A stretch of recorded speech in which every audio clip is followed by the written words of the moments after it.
it's time to do a ReZero Season 4 Core 1 tier list.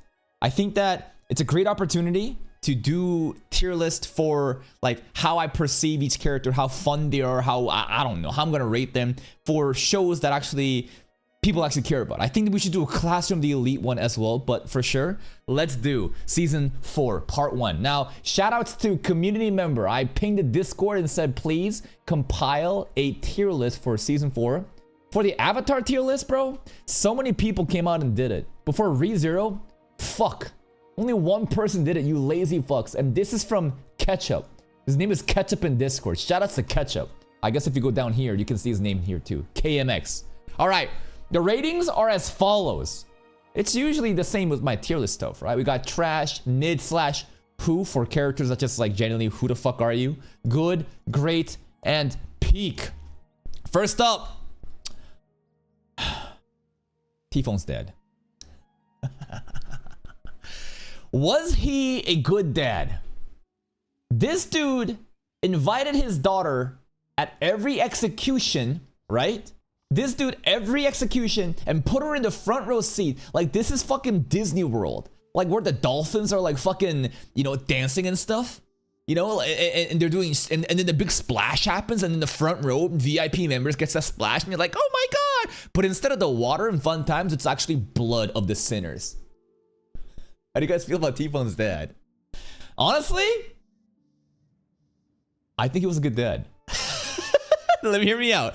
In a fucked up way, he was trying to teach T-Phone about the nature of morality and ethics and what it means to be good or bad.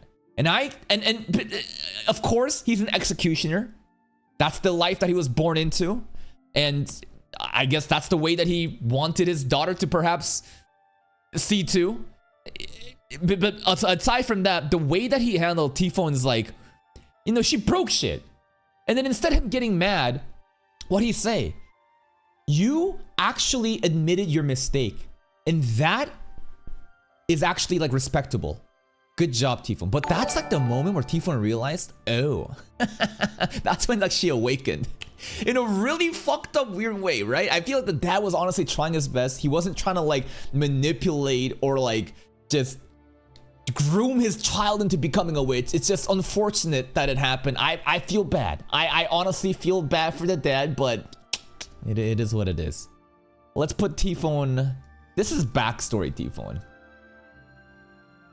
Loki, she goes great. Why? Because she was menacing. I love to see more witch content. To see her the moment where she actually like activated her witch factor, I think. That's presumably that's what happened. You see her authority, right? And everybody just turning into stone as she poses the question, are you a sinner? Are you a bad person? And human beings are riddled with good and bad. That's the entire point. There is no one absolute good. There's no one absolute bad. So when it's an unfair, ridiculous fucking thing to be doing. But hey man, it was just so cool. She was just getting splattered by blood and she always had that blue fire and she would look away and she'd be like, are you a bad person too? Kinda chills. Honestly, kinda chills, bro. Garfield, kinda hard to rate Garfield this arc because he didn't really have a story. I'm not gonna put him in mid, but like, what do you mean to do with Garfield? Like, he honestly did pop off more than like Otto, for example, though. Why? Because like these characters are benched, but like they're not really like, they have no role in the arc. He had like a great moment with his parents. Not really, well, the mom, right? And Mimi was there. It was like a wholesome, just emotional moment. He got the closure in a sense. He's not just doing anything though. So Garfield and Otto, I feel like I'd have to just kind of put them side to side. Is Otto even here?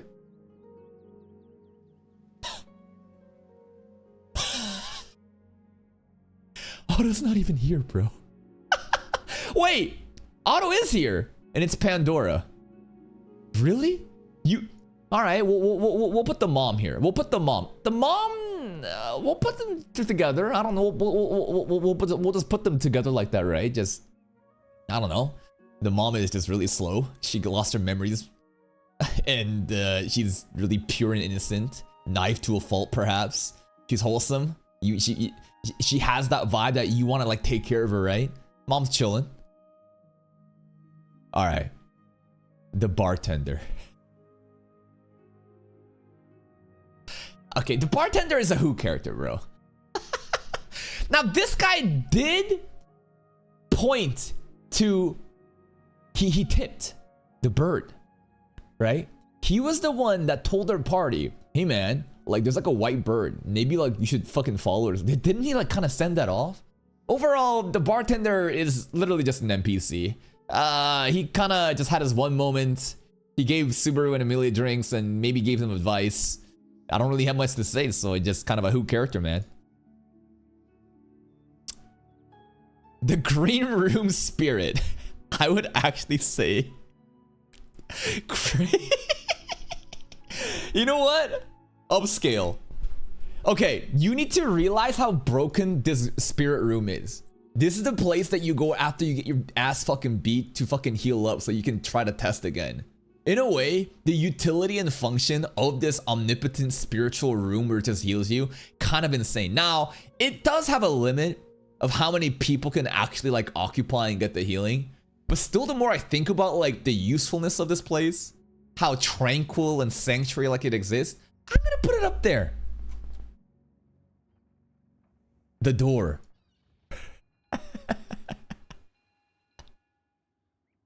Peak? Why? Dude, this shit's like literally hinting at like Satala's seal. This is endgame content. It's also cool how we can kind of piece together the puzzle and thing probably has to do with the witch factors. It's very odd that we were able to open how many? I believe it was 4 in the most recent iteration. Why? We should only have 3 witch factors. Envy most likely, pre-existing. We have sloth in season 1 and greed of season 3. Where's the 4th? Gluttony. How though? We haven't beat gluttony. Well, we got diddled by gluttony. And by association, I just feel like because the gluttony got us, it's kind of like we're just kind of like, you know, borrowing that witch factor in a way. Do you know what I mean? Anyways, the door, it leads to most likely Satala's seal. It is really cool, omnipotent, endgame content. We're not ready for it just yet. I'm gonna just put it there. The door did cause crash outs too. Just because it wouldn't, you know, open. Subaru just like crashed the fuck out. Honestly, the door low key, like it was, like, you know, Subaru was about to turn to Aura Monster thanks to the door. Euryus? Eucreus. I'm really enjoying his character arc right now. I love it. I love how riddled with faults he is in this arc. He's reminding me of Arc 3 Subaru. And it's sad because you see the parallels where Subaru is the one trying to help out Julius, but Julius says no. He will not let go of the Foremost Knight title. He refuses. There's so much heated drama happening right now between Julius and Subaru. I even said I saw shades of Geto and Gojo, the KFC incident, when we had that fight on the balcony, and that was the last conversation Julius actually had with the Subaru that he knows. Honestly, peak character. He's under development, but I love this. I just enjoy the struggles that he's going through, what he's about. Honestly, kind of relatable too. Love him. The action sequences too, really hype. In that same vein, Ome. Ome. Bro, Greed Austria honestly is fucking busted. You know what? I'm gonna have to put the door down here. I think we're putting too many characters in Great right away. So you know what? Just as always, let's stage the characters in Great and at the very end, put them in Peak as necessary. I feel like that is the best way, or we kind of, everything just becomes Peak. Reed, what's there to say, bro? The first Sword Saint, Giga Chad, what an amazing fighter. He's callous. He is like a caveman. He's a chud. He just wants to fuck around with hot women and fight amazing battles, I guess. I like how he is subtly hinting at Julius's necessary development. Stop being so posh and, you know, polite. This chivalrous knight, it's holding you back. You need to be more like instinctual and let out your true identity. I feel like Julius is really held back again by the Foremost Knight. He's hitting it. The fight scenes are fucking hype. He's comical. He keeps saying Ome, Ome, Ome. Amazing character. Just like from the beginning with the trailers, he's definitely been like one of the most anticipated characters, right? Love to see like characters from the past too, because this is like what Flugel's old party, like 400 years ago. Everyone was kind of there. Echidna, Flugel, Satala, Raid, some Lagunican royal, right? Hoshin of the Wilderness too. Bro's fucking fighting with chopsticks, man. It's fucking crazy. Cool guy. Rem.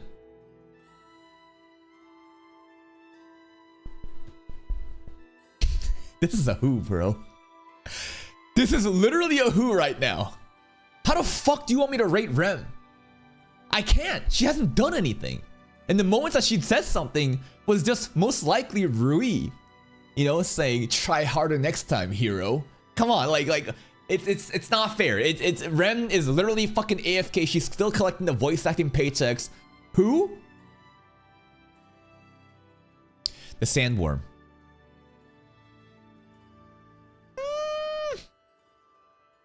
I'd say at least here, Sandworm's pretty hype. Some Dune shit. Giant ass Sandworm pulls up. I wish it was bigger. I wish it was like more like absolute, like in Dune, where if you encounter a Sandworm, you're basically done. It's an instant GG. It's chilling. It also sacrificed itself for Subaru, you know? Like, it ate Subaru.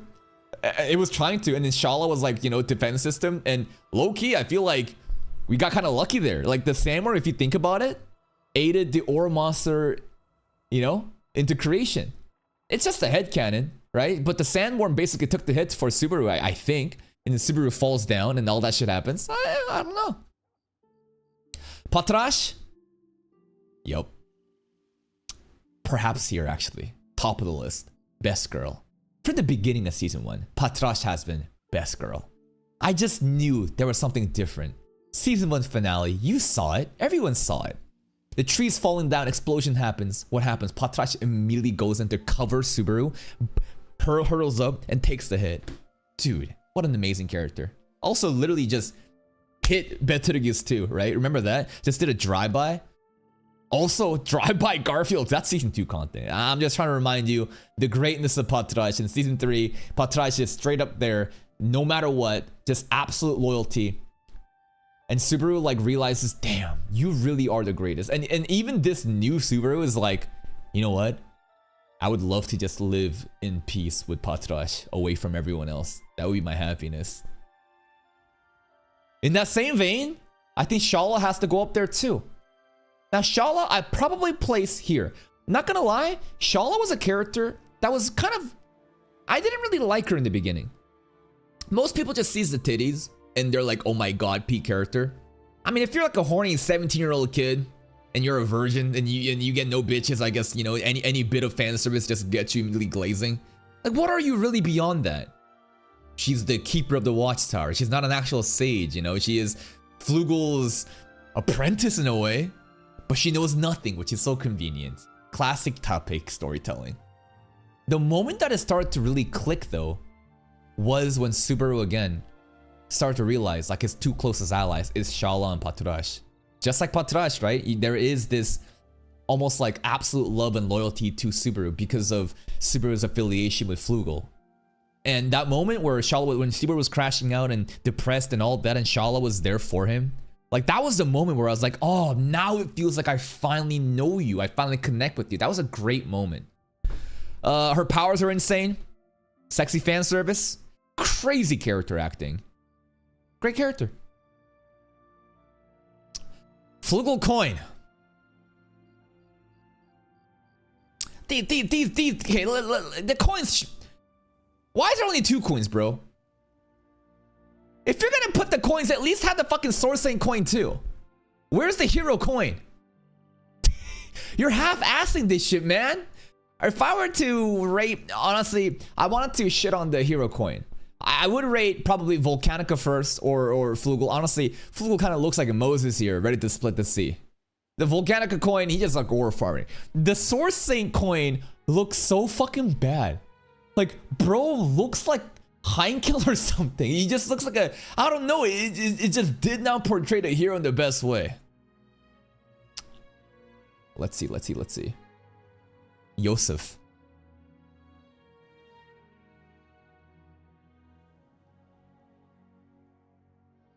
The more I think about Yosef, why is he not trash? Tell me why. Because he carried us to the desert? What did he do after though? Bro kept fucking up. Now, the Oiran bears, right?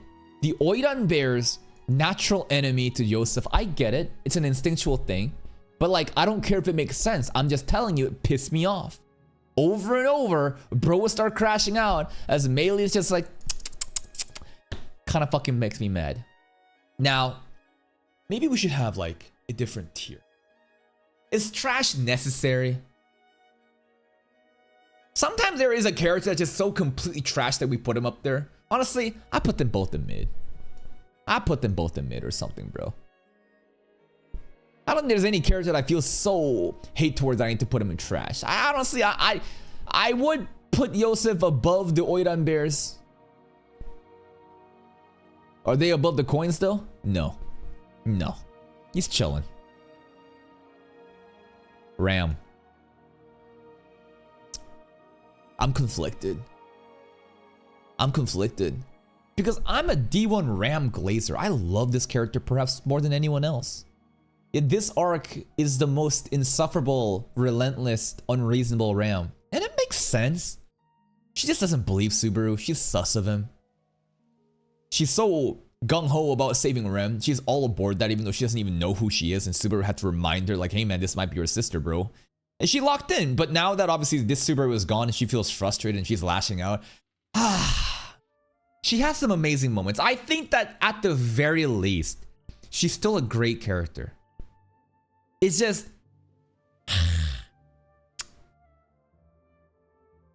It's just unfortunate the way that Ram is presented in the story right now. I still love her, but goddamn, you being too much of a fucking bitch right now. Elsa.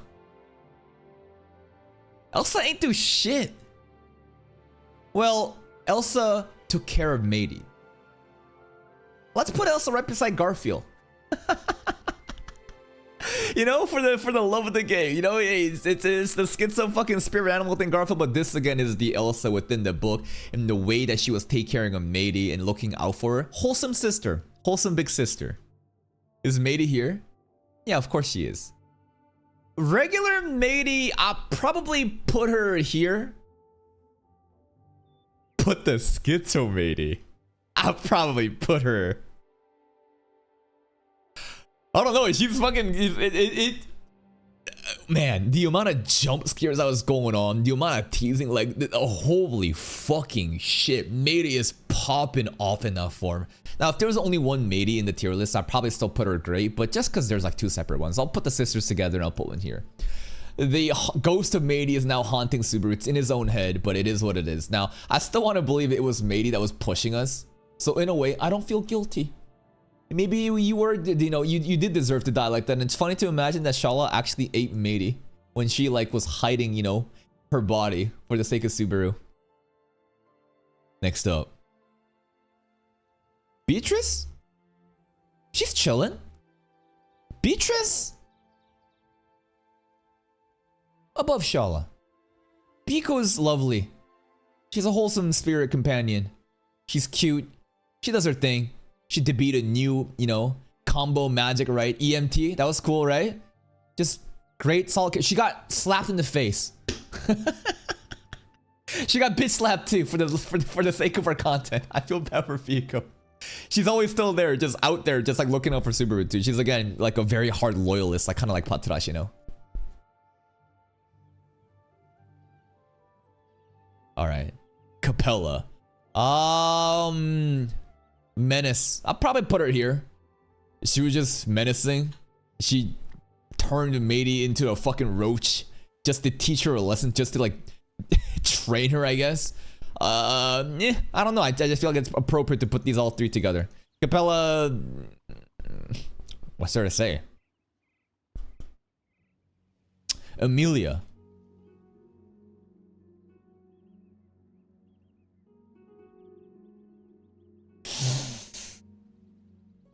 Loki, she might be up here.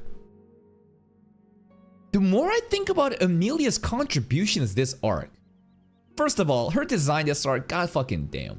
I just feel like White Fox is ruining her ass, bro. I think that they need to make her more thick. Like, why are you pussying out? Like, you put her in a fucking bodysuit leggings combo. Flex her ass. Where's her quads? Where's her fucking thighs? Where's the definition of the glutes? You're pussying out. Like, don't half-ass it. Literally, you're half-assing it. They're so scared of just giving her a little bit of fucking thickness. I bet you it would go even more viral. Now, aside from the design, the fight sequences, right? Fuck, that's amazing. Her ice arts, so cool. First one to pass the test. Always there to support Subaru no matter what, just like Byaku, just like, you know, Patras, just like Shaola. And on top of that, she is the one that is literally like saving Subaru, right? A lot of the scenes at the end of season 4 part 1 resembles like the episode 18 in season 1 with Rem, right? Or even the sanctuary scene where Subaru trying to save, you know, Emilia. Emilia's return to favor reminds Subaru that like, you're him. You may not know it, but you're him. What's her name? Makes him accept who he is, even though he doesn't know who he is. Amazing moment of development. Emilia's great. Like, she's honestly just popping off. She's actually doing the best right now. Regular Subaru? Natsuki's Glut. How many Subarus are, and then there's, how many fucking Subarus are there, bro? This is crazy. How do we even rate these Subarus? Well, let's look at the Pleiades Watchtower. Pleiades Watchtower, it's a cool place. I'll probably put it here. I don't know. It's like a cool map. It's like the setting of where we are. The Watchtower is mysterious. We still don't know all the secrets of it. The floor plans and all that, mysterious that we're missing one, right? If we think about, again, the different, like, the number of witch factors and whatever, that's like a secret. We still don't know the top of the clouds, right? We still haven't seen exactly what exists up there just yet. Overall, Pleiades Watchtower, it's just cool structure. Hungry Horse King? Aura. Dude, I put it up. Here. Hungry Horse King, I think, has so much aura. Bro doesn't say much. I don't think he can say much. Now, I was a bit disappointed when I realized that there's many of the Hungry Horse Kings. I kind of wanted to be like an elite one-time mob, but I mean, it is what it is. Formidable opponent. A lot of cut content that showed how actually broken it was. Its overall design just so maniacal. Like, its head, without an actual like humanoid head, it just kind of looks like a Chainsaw Man monster, you know what I mean? Cool design, cool mob beast.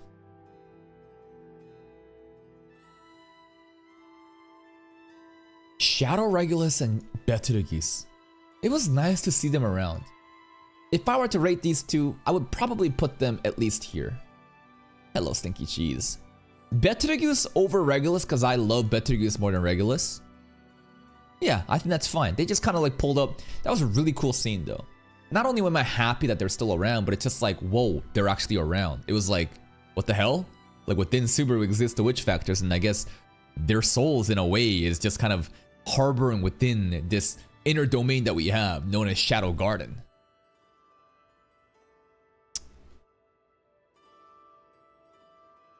The bird.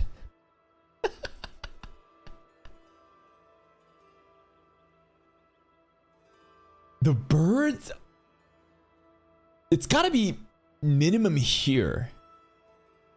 The birds are fucking kind of crazy if you think about it. Like, dude, is it Pandora or not?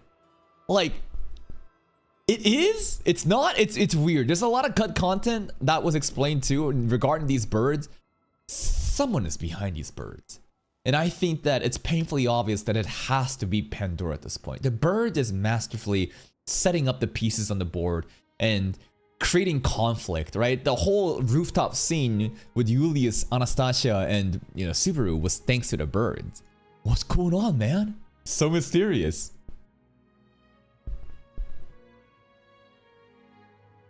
Okay.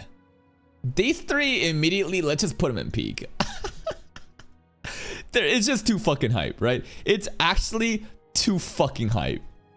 We don't know anything about them other than Ram briefly mentioning them. They had like little to no screen time, yet their aura was insane. These are the strongest of each continent. Not continent, sorry. Each nation that, you know, exists within us, right? Not within us, in this ReZero world. Over in Kararagi, Haribel. Over in Wallachia, Sicilios. And over in Gusteko, the Mad Prince.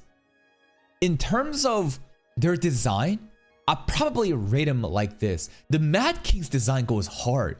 Bro looks like some Roswell guy, you know what I mean? He's T-posing. Apparently this is the first time they ever actually showed his design too in the anime. In the light novel, apparently, still haven't shown him once. Kind of crazy that they debuted his like image there. I'm perfectly fine putting it in here. And no disrespect to Haribel, it's just, I don't really like furries, right? I don't really like animal, like, I'm not a racist. Or am I? I have no hatred for the demi-humans, but I prefer like more humanoid looking, like, you know, people like this. Eridna.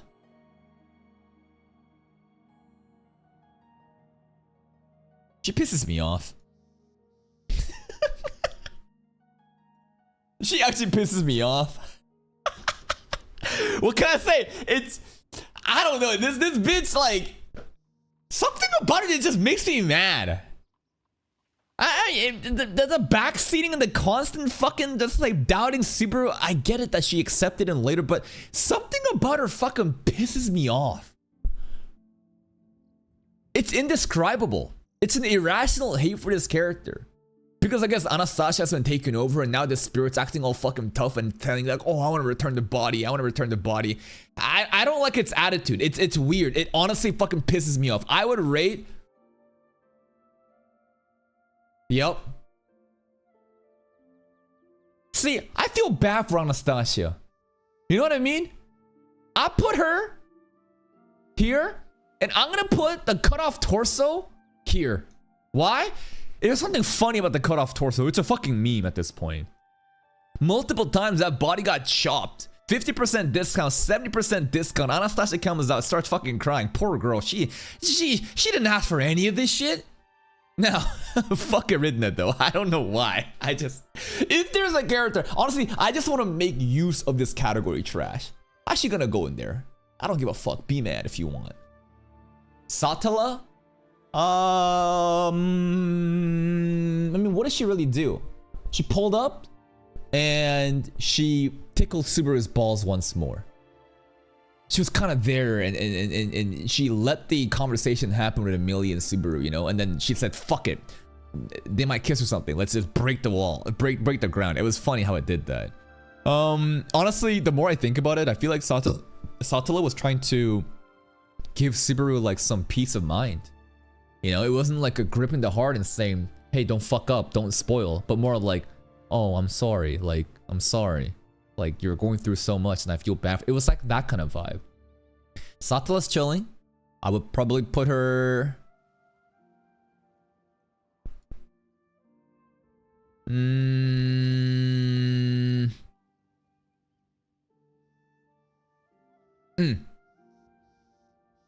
Yeah. It was a one-time thing. She pulled up. I know that these guys are one-time things too. At this point, you just have to assume that my ratings are just arbitrary, just trivial based on vibes. But I am comfortable putting her here. Ghost Mady, I think, added so much fun content for us. Yeah, Satala's chilling here. Alright, the Subarus now. The Subarus. Gluttony Subaru is peak. Gluttony Subaru is actually fucking peak. The voice acting, the maniacal look, it just reminds me of when Subaru turned into, you know, Betelgeuse when he was a finger candidate in season 1. That was an amazing run. And his neck snapped and he did the whole Betelgeuse antic. That was so fucking cool. Not really cool. He's honestly making prime content for us. What is this? Gluttony? I don't get who this is supposed to be. This one doesn't really make sense because this is actually Gluttony. Who is this? Oh, it's Rem Gluttony. Oh, okay. Rem Gluttony. I see. Above Ram. That was a cool scene. That one line went fucking hard. How impactful was it to me? Maybe here.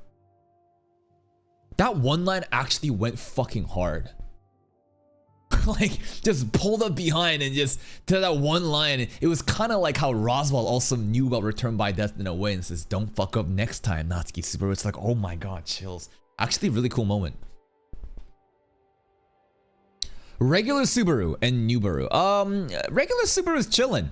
He's honestly just like a standard great character. Like, I probably just like put him here. He's honestly like all the development that he's had. He just, I wouldn't say he's perfect, but he's like, there's no real flaws. He's the one now looking out for people. He's locked in, giving answers. He's doing really well for himself. New Subaru was really fun content though, right? New Subaru was actually really fun content because of how much that he was like struggling so much. He was struggling so fucking much, and like him crashing out and all of the faults, the problems, that's what led to the really amazing content, right? So if I want to put it down, maybe I like put it kind of like here. Let's just layer it in. Let's just kind of layer it right now. And finally, Ore Monster. You know what the saddest thing about Ore Monster is? It wasn't even the opening was Ore Monster. You know what? Let's just rate the opening Ore. The opening Ore Monster was fucking peak, right? Ore Monster was a meme that was blown out of proportion thanks to community memes and agenda posters. It eventually made its branches all the way to Studio White Fox, where the animators actually heard of it and actually gave us a little bit of fan service in the opening. But in the anime episode, it was just kind of nothing. In fact, Tensura Grandpapi Rotso, this most recent week episode, he was the actual Ore Monster. No one even thought he'd be doing that shit, but you want to look at actually an epic hype moment where a guy's walking up the stairs monologuing, man, look at Tensura most recent episode. Still, the fact that it was Ore Monster, right, it's more than just the episode. It was the opening hype, it was the community memes, it was the viral, you know, corporate campaigns. This really put ReZero on the map. For sure. For sure, it deserves to be in peak. Now, let us now recalibrate. Now that I've put up the map, right, it's time to change and recalibrate and really think, do these characters belong where they belong? First up, immediately Patrash promote. Let's start promoting. Patrash, absolutely goated. You know what? Patrash to the fucking top. I think Patrash low-key might be my favorite character of this. And I forgot. Instead of just glazing Patrash, remember the scene where Patrash was just going and then 8? Remember that shit? That was fucking crazy. Holy fuck, I forgot about that. Patrash all the way up. Nubaru and Emilia up. Nubaru and Emilia up. I think they belong to be together. I think that let's just put the ore farmers down below. Nubaru and Emilia for sure. They belong it. Let me think.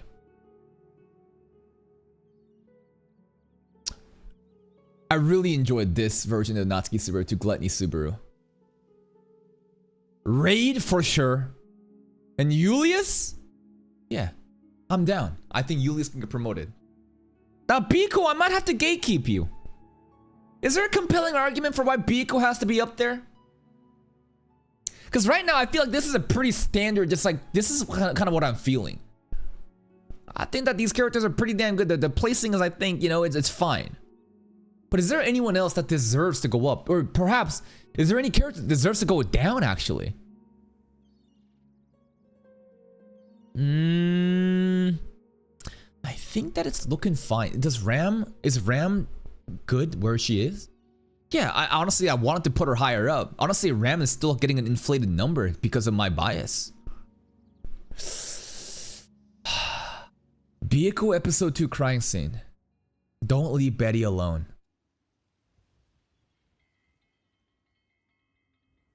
I don't want to leave Betty alone. That's why I'm gonna pair Byakuya with Subaru in the middle then. What's wrong with you? You're trying to separate the two? She's already had enough. She's so fucking tired that like this fucking retard has lost his memories and he's still trying to deal with it with the face, and now you want me to separate Byakuya and Subaru in the same fucking tier? What's wrong with you, bro? No, I think this is fine. I think that this is my tier list for just my arbitrary just vibe checks, how I felt about the characters, you know? It's irrational. Sometimes I'm going off of one mindset, sometimes I'll just say fuck it. They just made me feel such a way, I'm gonna put them up there. But I think this is a decent enough tier list. And that's where it will be for now. See you next time.